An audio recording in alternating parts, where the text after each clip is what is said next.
নমস্কার শ্রোতা বন্ধুরা, আজকে আমরা স্বামী ভূতেশানন্দ মহারাজ একটি সুন্দর ব্যাখ্যা দিয়েছেন যে কলিতে ভক্তিযুগী সার এবং ভক্তের আমি এবং দাস আমি, এটিতে অহংকার নাশ হয়, এতে কোনো দোষ হয় না। স্বামী ভূতেশানন্দজি এই প্রসঙ্গে একটা তার নিজস্ব ব্যাখ্যা দিয়েছেন। আমি সেটি আপনাদের পড়ে শোনাচ্ছি যে কত সুন্দর তিনি এটি ব্যাখ্যাটি করেছেন। একদম বর্তমান দৃষ্টিভঙ্গির থেকে উনি ব্যাখ্যাটি করেছেন। স্বামী ভূতেশানন্দজি মহারাজ বলছেন, কলিতে ভক্তিযোগ প্রসঙ্গে সুন্দর ব্যাখ্যা করেছেন তিনি বলছেন, কলির আগে 3টি যুগ ছিল, সত্য, ত্রেতা, দাপর। তাহলে সত্য যুগে কি সাধারণ মানুষ ছিল না? ত্রেতা দাপর যুগেও কি সাধারণ মানুষ ছিল না? মানুষের যে 5টি ইন্দ্রিয় আছে, চক্ষু, কর্ণ, নাসিকা, ত্বক এবং জননেন্দ্রিয়, ভগবান এগুলি জীবকে দিয়েছেন, কিন্তু তাদের লক্ষ্য যাতে বহির্মুখী হয় সেই ব্যবস্থাই করেছেন, যাতে জীব বন্ধনমুক্ত হতে না পারে। তাহলে এই রিপুগুলি কাম, ক্রোধ, লোভ, মোহ ও মাৎসর্য তো সব যুগেতেই ছিল। সেই যুগের মানুষের কি এই ইন্দ্রিয়গুলি ছিল না? তাহলে কলির কাঁধে অপবাদ কেন? আমরা অনেকেই বলে থাকি যে কলিযুগে অনাচার বেশি হয়, কিন্তু সেই যুগেও তো অনাচার ছিল। এই অনাচার কারা করত? অসুর প্রকৃতির লোকেরা, মানে যাদের ইন্দ্রিয়গুলি যাদের কন্ট্রোলে ছিল না, যারা ইন্দ্রিয়গুলি বহির্মুখী ছিল, তারা অন্তর্মুখী হতে চাননি। এই জন্যই তারা অহংয়ে প্রমত্ত হয়ে তারা অসুর বৃত্তি করত। অনেক যুদ্ধ বিগ্রহ এই জন্যই ঘটত। রাম রাবণের যুদ্ধ, মহাভারতের যুদ্ধ তো সংঘটিত হয়েছিল অনাচারের বিরুদ্ধেই। এখনও যে ঘটনাগুলো ঘটছে তখনও সেরকমই ছিল। তাই অসুর প্রকৃতির লোক চিরকাল আছে, চিরকাল থাকবে। শ্রীরামকৃষ্ণ তাই বললেন কলিতে ভক্তিযোগের কথা। দাস আমি বা ভক্তের আমি থাকলে দোষ হয় না, বরং অহং রিপুটি প্রশমিত হয়। অসুর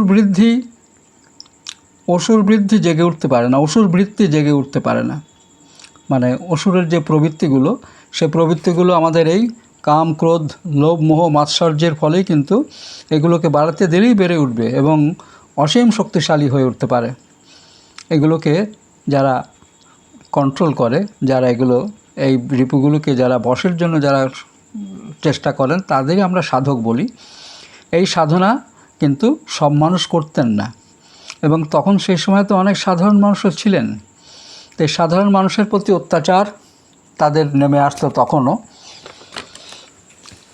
তখনই যুগে যুগে আমাদের অবতাররা আবির্ভূত হয়ে খানিকটা সামাল দিয়েছেন, রক্ষা করেছেন সাধারণ মানুষকে।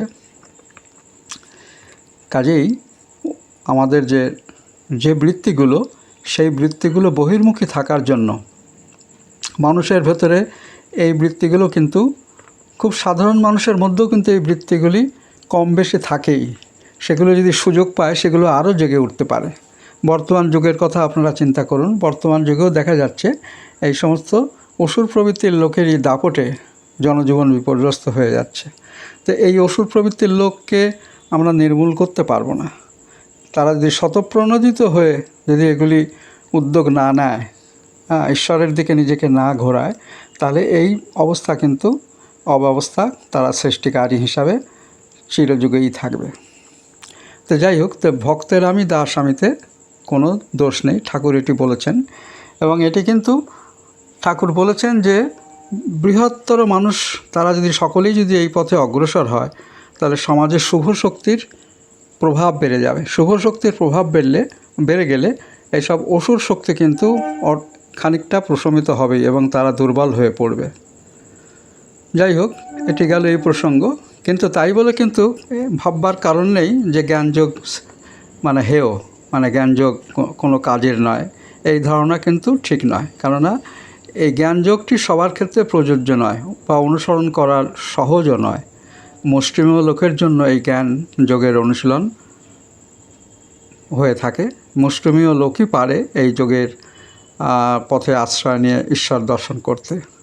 কাজেই জ্ঞানযোগ সকলের জন্য নয়, কিন্তু ভক্তিযোগ কিন্তু শিক্ষিত অশিক্ষিত সব মানুষের ক্ষেত্রে এই ভক্তিযোগ এবং ভক্তিযোগের এই মূল সূত্রটি যে যা কিছুই করো না কেন আমি তার দাস, আমি ভক্ত, এইটা যদি জাগরুক থাকে তাহলে কিন্তু ঈশ্বর চিন্তাও তার জাগরুক থাকছে।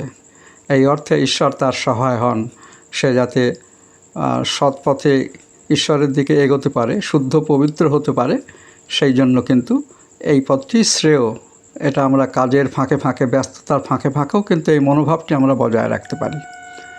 যাই হোক বন্ধুরা, যদি ভালো লাগে একটু সাবস্ক্রাইব করে আমার চ্যানেলকে উৎসাহিত করবেন এবং ভালো লাগলে শেয়ার করবেন নিজের আত্মীয় পরিজন বন্ধুদের, এবং কমেন্টস করলে তো খুবই ভালো হয়। কমেন্টস করে আপনারা জানাতে পারেন যে কেমন লাগলো বা কোন বিষয়ে আপনারা কোনো আগ্রহী থাকলে সে বিষয়টাও আপনারা কমেন্টস বক্সে লিখতে পারেন।